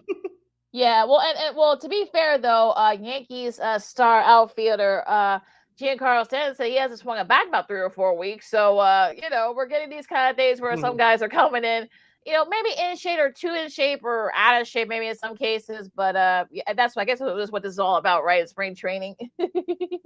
Yeah. Going back to the Cubs situation, as we've been saying throughout this whole offseason, Jed Hoyer, hopefully you're listening. Hopefully the injuries to Assad and Shaw are not too serious. But we've been saying this all season. You need a third baseman. you need an extra or starting pitcher or two. And we talked about what Jed Hoyer said last week after failing to track Alex Bregman from the Houston Astros. Now Bregman's a member of the Boston Red Sox. Uh, Jed Hoyer kind of this is going to be the team that you're going to see out there moving forward. I want to ask you about Matt Shaw. I know they're trying to put some confidence into him right now, and hopefully he can make the team. But I still believe that you need a third baseman just to solidify that position for the season because this Cubs team is expected to make the playoffs. If they don't, Jed Hoyer, you on the hook, you're gonna be going fishing in a hurry. Yeah, so they definitely need they really look. They definitely need to have a strong start early on. That's what killed them last season, and they got themselves in a hole and they weren't able to dig themselves out of it. So I think if you're the Cubs, you really need to kind of use the stars that the people that you're able to pick up, and perhaps I know Dansby Swans. I heard him yesterday say that he wants to. I know he has had surgery in the off season to improve his score, so hopefully he can get that going there. So yeah, I think the key for the Cubs, like I said, once we get into the previews, it's really gonna be getting that quick start early. They got to do it. Yeah, you mentioned last year they actually had a good April, but after that series win against Milwaukee and Wrigley in early May, that offense struggled throughout the majority of the season. They did get back into it, but it was just too little, too late. Speaking of Dansby Swanson, he started to swing the bat very well toward the last half of the season, especially the last month and a half or so. Hopefully, he can gain that momentum and carry it from the end of last year to the start of this year. I know many Cub fans are happy with it because of what that big contract that he signed a couple of years ago. So, but hopefully he could stay healthy and stay consistent. His defense was kind of up and down his first year. Last year. Nico Horner, will he still be the member of this for the first half of the year? You're going to get the combination of Dansby Swanson and Nico Horner again. Yeah, so it'll be interesting to see what the Cubs do with that. Excuse me. Hopefully they can get it going. Now on the flip side, though, for the White Sox, well, as the old saying goes, you want to work smarter, not harder. Well, that's what Luis Robert Jr. wants to take that to heart. He basically said, look, he wants to, be a smarter player. He wants to run in situations, situational running, as they say. For the best time for him to push a little bit. He suffered the same injury twice last year. We know that he's subject of trade rumors. We'll see if he does have a good start. We'll see if he does decide to pull the trigger and trade him. But yeah, what do you say about the work smarter, not harder, Luis Robert Jr.'s approach here? Well, to save his career, that's what he's going to have to do, correct? Let's be honest here. Over the last couple of years, you mentioned with the injuries, his attitude has been in question as well. When things don't go his way or the team's way, he begins to loaf and just go through the motions. When you have that label on you as a professional athlete, it's very hard to get rid of that stigma. So I know he has a fresh start as of now with a new manager, Will Venable, and so he has a lot to prove not only to the team and to his teammates, but to himself. We only saw one good year in Luis Robert Jr. when he's been healthy. And that was 2 years ago when he made the All-Star team in 2023. So for Luis Robert's sake, he needs to get off to a good start and be more consistent. From the front office perspective, you Chris Getz, you rubbing your hands like this, saying, "Yeah, we can get the Luis Robert Jr. anything close to what we saw in 2023. I could get a little bit more than I thought come trade deadline time." Now, will Robert Jr. be gone before the season starts? I don't think so. I'm not saying it's not possible, but I don't think so. You're gonna have to wait until July 31st for that to happen. But if you're Chris Getz, rub your hands like this, like you're in a bonfire. You would get anything we saw 2 years ago. I'm gonna get a little bit more than I thought. Maybe we can push this rebuild and make it quicker than we have to. But that's blue sky and blue bleep. We'll see what happens. Aha, exactly. So we'll see what happens with that. But yeah. Well, look. I mean, he wants to play smarter. Okay, that's nice. Okay, hopefully he can avoid those serious injuries from last season. Now, Rafael Devers from the Red Sox, he doesn't want to switch. Third base is his position, of course. With the recent sign of Alex Bregman, of course, third base is more his. He does play a little bit in the infield, but yeah, third base is more his position. And Devers said, no, I'm not moving. So, oh, good luck, Alex. Nor should he. Yeah, nor should he. I mean, it'll be interesting to see what happens with that. But yeah, good luck, Alex Cora. That's all I'm gonna say about that. Yeah. Yeah, like I said, we'll get more deep into the team previews coming up next month as spring training rolls along. But look at that potential lineup there. You do have Rafael Devers. I thought this was a player that Johan Moncada should have been if he was healthy here in Chicago, now with the Angels. Rafael Devers is one of the best offensive third basemen in the league. His defense is not bad either. And Alex Bregman, I know when you get to that age that he's in the prime of his career, you do not want to learn a new position. But sometimes you got to take a step back to take 2 steps forward. So he's going to have to learn that almost in a hurry. But I think the Red Sox will be fine. Don't forget they have Garrett Crochet. So, and we'll see how he fares in the Red Sox uniform. Of course, you have Lucas Giolito and Liam Hendricks both coming back from the injuries, former both White Sox players. So the Boston Red Sox are stacked with old White Sox players. So we'll see what happens. But Alex Cora, he's gonna have a challenge on his hands for this season for sure. Look, if he can persevere through that, he definitely should win AL Manager of the Year. So we'll see what happens. The Chicago/Boston red, white, Cubs, whatever you want to call it. So we'll be interested to look out for there. And of course, speaking of former White Sox, Mark Kotsay, the one-time former White Sox, he has gotten he's now the manager of the A's, and he has gotten a new contract, essentially with a nice little bump and raise. He'll have a club option in 2029. So with all the uncertainty with the A's, where they're gonna go, are they gonna be at Sacramento, or they'll be going to here at some point, or go to Vegas at some point? But yeah, at least right now they're at least got some stability on the managerial side, at least. Yeah, they'll be in Sacramento for the next 3 years, and maybe hopefully they'll be in Vegas in their permanent home after that. But excuse me, but we saw how Oakland played last year. They were flirting around the 500 mark early in the year. Of course, they tapered off, but I like that young ball club with Oakland. They have more promising future than the White Sox, I tell you that. But yeah, Mark Kotsay, he's been there as a player before. He knows what most of these young guys are going through. He's not too far removed from the game. You saw that last year, the way that they played for him. And so even though they finished, they weren't as bad as people thought last year. So maybe the White Sox can take a page out of their book and do something like that this year. But Oakland has a brighter future than the White Sox, because the White Sox are still in the beginning stages of their rebuild. Some of those core players with Oakland have been there for the last 2 or 3 years or so. Hopefully they can take another step this year if you're an A's fan. Also, they got a great farm system as well. They got probably one of the better farm systems in all of the majors. So yeah, they got a nice lot of depth there. Hopefully, Kotsay will have a lot to play with there. So we'll see what this A's squad, Sacramento A's, I guess we're gonna call them for the next 3 years. I guess I don't know. The NorCal A's, that's probably the best way to call them maybe at this point. But we'll see what happens. Now we do want to give our best wishes to another former White Sox relief pitcher, Bobby James. It came out over the weekend that he is fighting a rare form of stomach cancer. They actually discovered it while he was having surgery on his leg, because he played professionally over in Portugal, where his wife's family lives. They actually had treatment over there in Southern California, but then their house got burnt down during the wildfires in Palisades. So now he had to go all the way to Portugal. Now he's finding a rare form of it. Hopefully, he was a part of that 2005 squad. He was a relief pitcher there, a rookie. And of course, our thoughts and prayers go out to him. And he's a fighter, so hopefully he can beat this. Yeah, and I know the story's been well documented that he was battling alcoholism throughout the majority of his career. After he left Chicago, he pitched for the Red Sox as well. But he's rebounded nicely.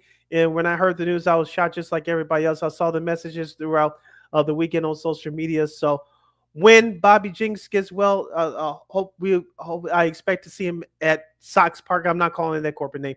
Hopefully get to see him at Sox Park at some point this year, and the White Sox fans will give him a big standing ovation for his recovery with this rare stomach cancer. So, like you say, he's a fighter. He's going to beat this, and especially given the fact that, like you said, this is the 20th anniversary of that 05 team, the 125th year of the White Sox franchise.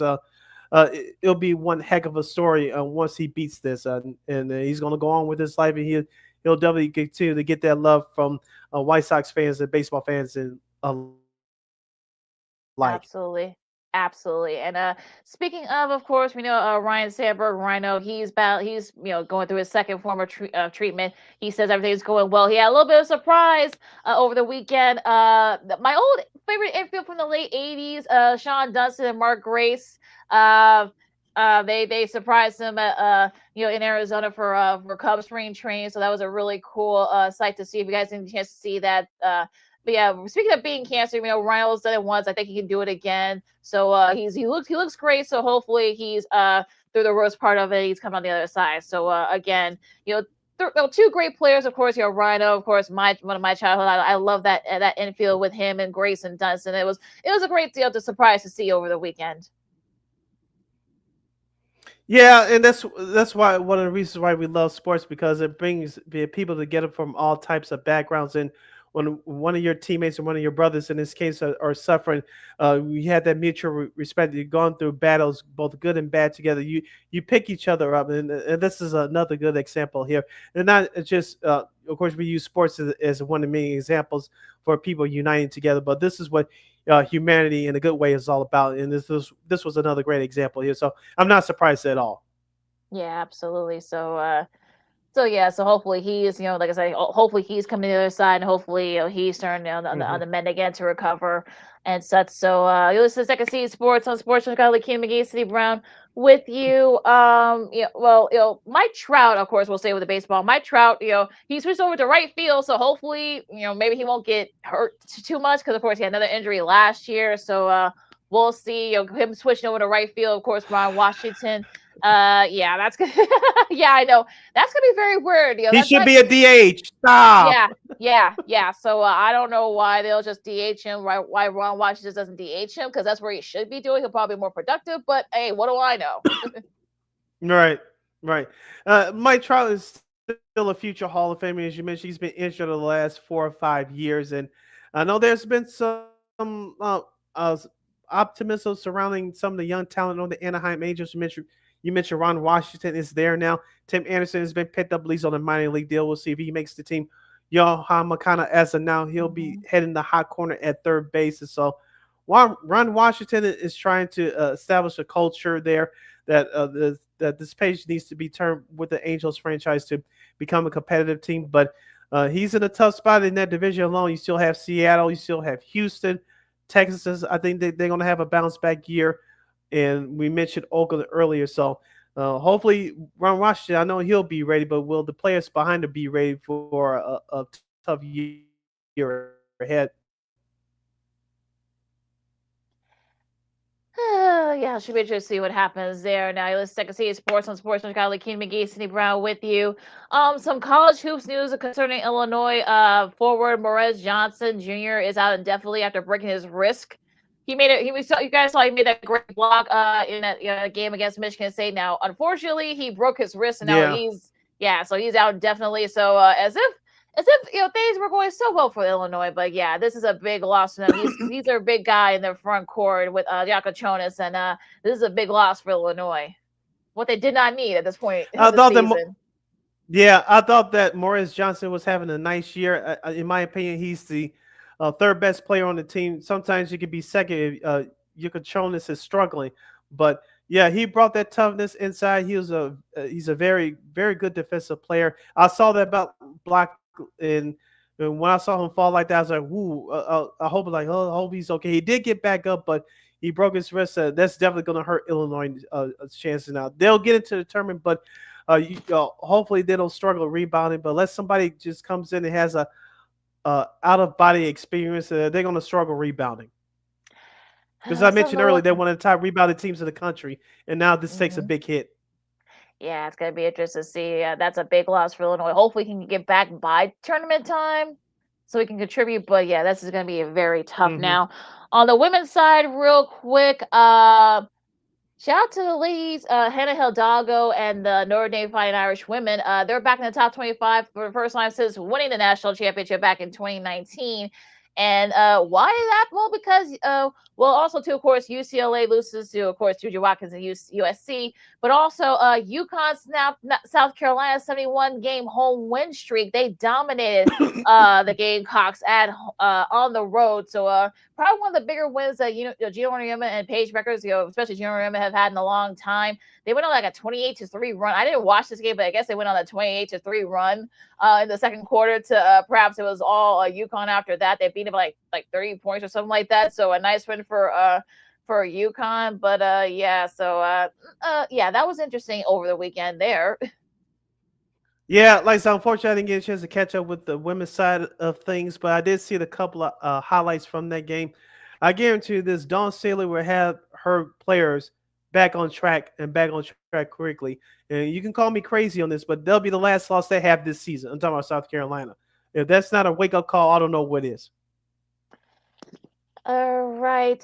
Ian Cunningham, the assistant GM for the as we go into NFL, Ian Cunningham, who is assistant GM to Ryan Poles from the Bears, he's named as a finalist for the Jaguars GM job. So maybe it could be interesting to see what happens down there in Jacksonville. They're starting to kind of figure things out a little bit. So they've got a new coach in place. Now they got to get the GM in, and Ian Cunningham could be one of those. Could be that guy.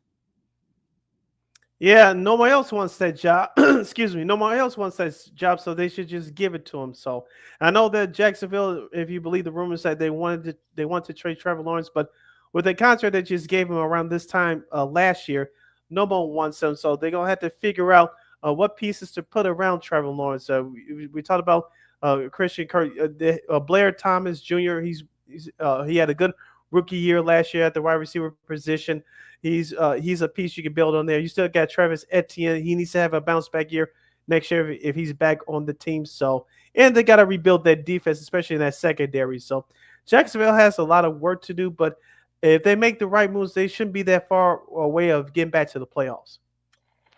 Yeah, I agree. I think that's a pretty, I don't want to say it's an easy division win, but it's winnable. I'll say it that way. So yeah, the AFC South. So yeah, it'll be interesting to see what happens with them. But yeah, that could be interesting if Cunningham doesn't take the job there. Whoever ends up taking the job, they're gonna have a lot of decisions to make there too, especially with Lawrence's contract. Now, it made it official. The New York Jets did. They've officially released Aaron Rodgers. It'll be. We talked about this on Friday, and I'm kind of like perplexed with some of the takes of some of this stuff because we've seen some people say Minnesota. Of course, it kind of makes sense. You're gonna be in a controlled environment for more than half the season. Some people even said the Bears, which I wanna slap whoever said that.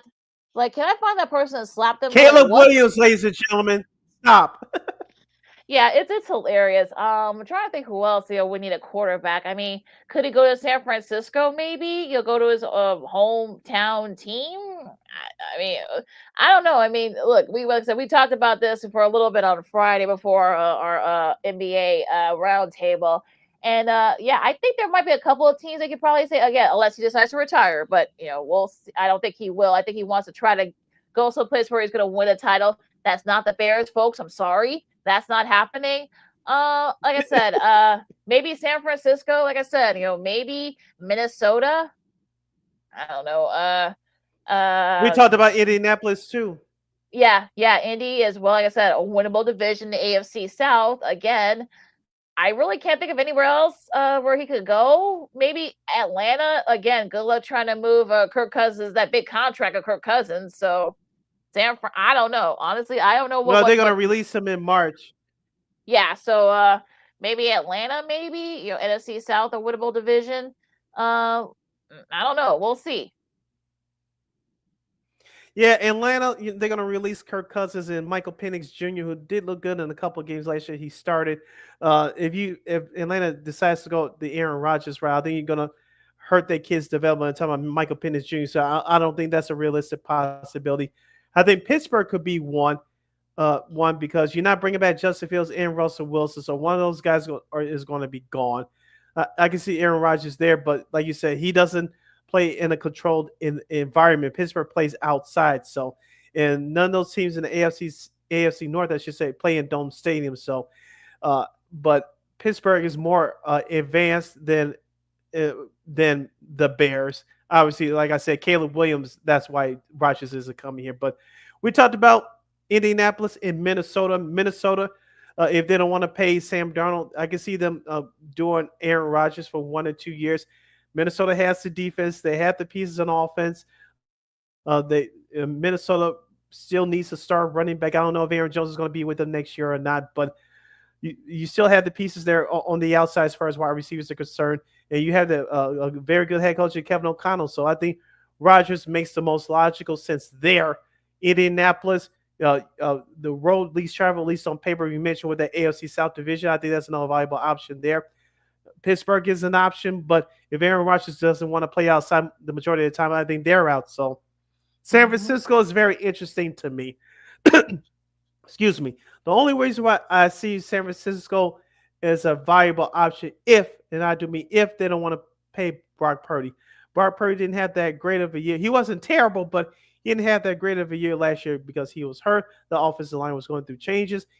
Christian McCaffrey missed half the year. The wide receivers were dinged up. Everybody was dinged up. So, like I said before, will Brock Purdy get his money?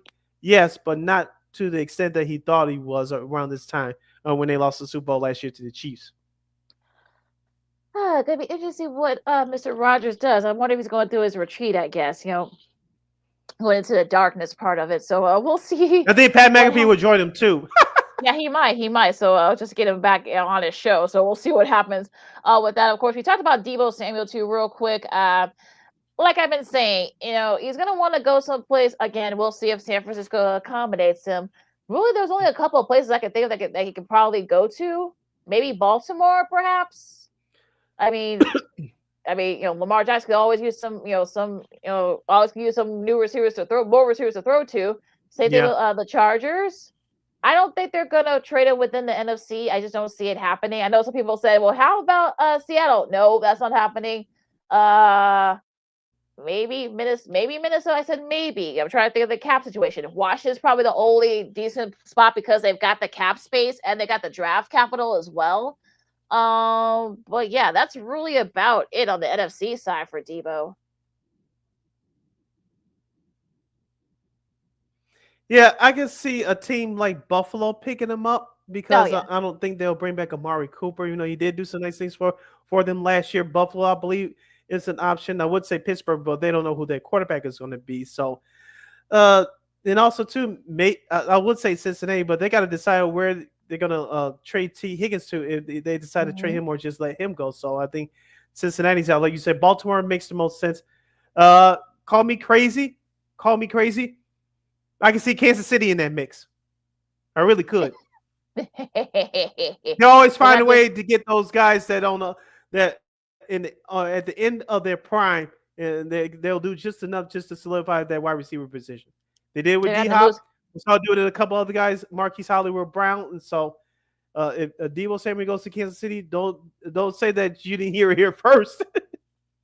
Well, the only problem is that both Kansas City and Buffalo both are kind of like they don't have a lot of cap space, so they're gonna have to move some money around to try to fit in that. Because I'm assuming that Sam was gonna want a contract extension in addition to that other money that he's already gonna get from San Francisco. So they're gonna have to move some money around. Like I said, the only reason why I said Baltimore because they've got some cap money, and in Washington especially, they've got cap money as well. So. I don't know. I mean, we'll see. I mean, it could be interesting. Like I said, Minnesota could be a good option too. They've got a lot of cap room. So, it'll be interesting. Maybe even Detroit. But again, you don't know what's going to happen in Detroit. Both their coordinators are gone. So we'll see. Yeah. Real quick, I think Washington would be a good option for Deebo if they don't get T. Higgins. Yeah. Okay. All right, so we got the new league starting in a couple of weeks, so we might see a lot of movement here, but we won't see any movement before then. So got a little bit of time there to perhaps kill some time with talking here. Usually Second City Sports on Sports Chicago. Keenan McGee, Steve Brown with you. Real quick before we go to Old School TV Monday, Sid. Scott Hanson could be on the move. Of course, the NFL Network, ESPN, that talk's still coming back again, and he did a really great job with the Olympic Red Zone style, channel during the Paris Olympics last summer. They really like him over there at NBC, and he really likes it there too. So maybe their NFL coverage, their Olympic coverage. So, what do you think? Do you think we might be seeing the last of Scott Hanson doing Red Zone? I hope not, but it sounds to me like it's going to be that way. My question is, who's going to do Red Zone now? Because he's been the original host of Red Zone since its inception back in 2009. Who's going to do it now? Rich Eisen or somebody we don't know? But you know how negotiations go, so we'll see what happens here. But it wouldn't shock me if Scott Hanson moves over to NBC. I know Maria Taylor; she does a great job for Football Night in America. Will she be moved down to strictly college football now if this move happens?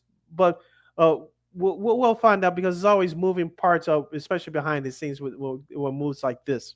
We'll remember the NBA as well, because there were rumors that maybe she might be part of the NBA coverage too. So that could be a reason why his name's being thrown around there to do that. So again, to be continued, as I say, with that one. We'll keep you guys updated there. Now, okay, Sid, is that time? All right, so all month long we're gonna be doing we're gonna be dedicated to Black sitcoms for Old School TV Monday. And of course, Sid, this might be a show you guys might have forgotten about. So I'll let my buddy Sid take it from here. That's right. We're going to salute the 1994/1995 ABC sitcom Me and the Boys. That's right. Me and the Boys was an American sitcom that aired on ABC from September of 1994 until February of 1995. The series, featured comedian Steve Harvey before he did his DJ work here in Chicago on WGCI, who served as a writer in his first starring role. The series was created by Bob Meyer, Rob Dames, and Lenny Rips, and produced by AKA Productions and Bob Meyer Productions in association with ABC Productions. The series was set in Dallas, where Steve Harvey played Steve Tower, a widower of three sons who ran a video store called The Video Depot. Madge Sinclair in her last acting role before her death in December 1995. Co-starred as Steve Harvey's mother-in-law, Mary Cook. Chaz Lamar Shepard, Wayne Collins Jr., and Benjamin Levert played Steve's three sons, Artis, William, and Andrew, respectively. The series was scheduled on Tuesdays following Full House and preceding Home Improvement. Despite ranking number 20 in the ratings, ABC canceled the series after one season. Yeah, it was kind of one of those shows where I think people were not used to seeing like the single Black father. I think people, even Black folks, I think that's probably one of the reasons why the show kind of struggled in the ratings a little bit. But it had a good lead in it with Full House. So, but they were starting to, ABC was kind of like wanting to save money. So that was one of the reasons why that didn't work out there as well. Now, I know Madge Sinclair, I know she was real sick when she first started doing the show. They did, like I said, Steve Harvey did bring in his other mother-in-law at the time, but you kind of wonder at some point how long would that have been sustainable had the show had gotten the green light for a second season. But yeah, I think probably like those 19 episodes, there's only like a few of them on YouTube. So if you guys, so there's like 3 or 4 on YouTube. But I do remember one episode with the 4 Tops. I do remember that episode. Yes. Yes. The basketball one where he was teaching his middle son how to play basketball. He got kicked out of the game. yeah, and he kind of went nuts on the referee. It was just hilarious. And I think the last episode too with Karen Molina White, who played Steve's sister. I think she could have been a great regular cast member had this show, because he kind of brought that younger female element. Be like kind of the big sister, the aunt. So I think she would have been a great element. But yeah, but it's one of those long. If you ask Steve Harvey, he says all the time that he wishes that show would have lasted longer. Yeah, like I said, it was a very good show, but it wasn't given enough time. You mentioned about Karen Molina White. She was very familiar. You may not know that name, but you definitely know her face. She was also on The Cosby Show and, of course, on A Different World for the last 2 years of that show's run.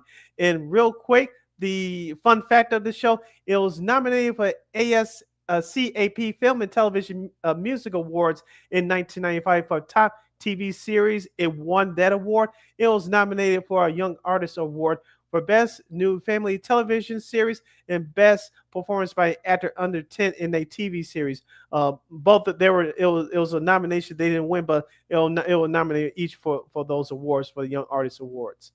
Yeah, I heard some people say that maybe maybe UPN is under the same umbrella.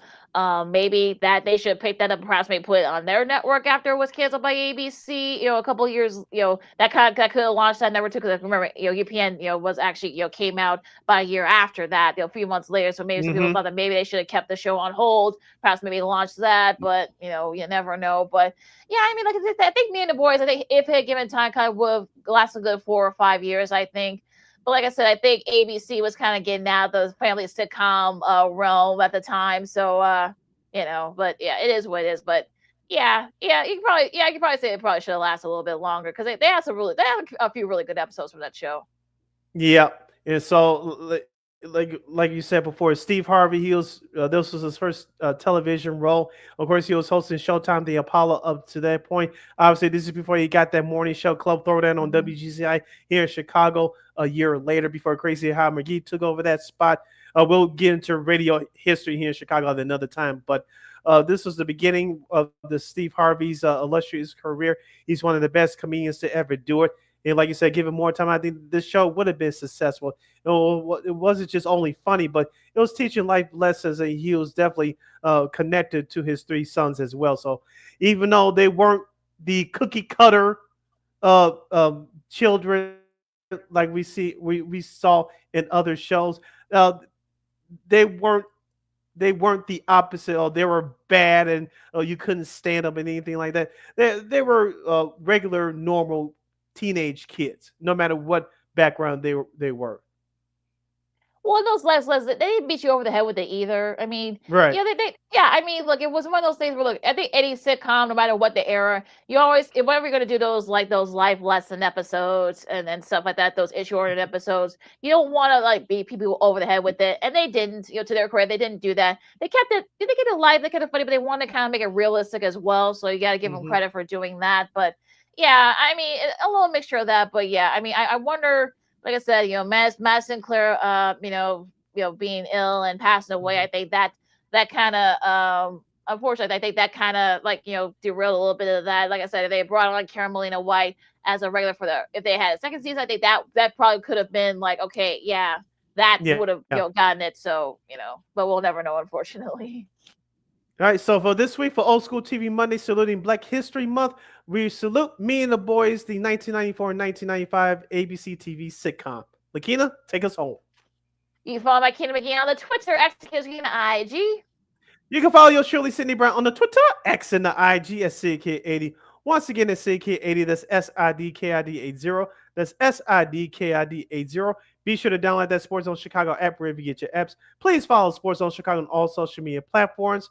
And don't forget, please subscribe to our podcast. We are located at War Media Podcast. That's WARR Media, PODCASTS. We are on all podcast platforms, including the iHeartRadio app. And while you're at it, please give War Media a follow at WARR Media on all social media platforms. And thank you very much in advance for your support. Like, share, subscribe, and tell your friends. Be sure to catch Second City Sports live in living color every Monday, every Friday from noon to 2 p.m. Central Standard Time, right here on Sports Zone Chicago. One more again, as the kids would say. Be sure to catch Second City Sports live in living color every Monday, every Friday from noon to 2 p.m. Central Standard Time, right here on Sports Zone Chicago. Of course, his replays of our show, Sean and Maya, the Smoke Fellas, and What's Up, Cuz, and so much more. Of course, you can catch the replays anytime, anywhere on the Sports Zone Chicago's Facebook and YouTube channels. And we will provide. All right, folks, enjoy the NBA. That's going to be coming back up on Wednesday, of course, with the Hornets and the Lakers having to make up that game. And, of course, Thursday as well. College hoops, of course, we're a month away from March Madness, folks. So if you guys haven't watched college hoops on the men's and women's side, now's the time to do it. And so much more. And, of course, we'll keep you guys updated on any NFL potential moves and stuff like that. So, and, of course, the Combine coming up next week. So we'll see if we can get somebody on to talk about that before that. So for Sid, I'm Lakina. Stay warm out there and stay safe. This is Second City Sports on Sports Chicago. We'll see you guys on Friday.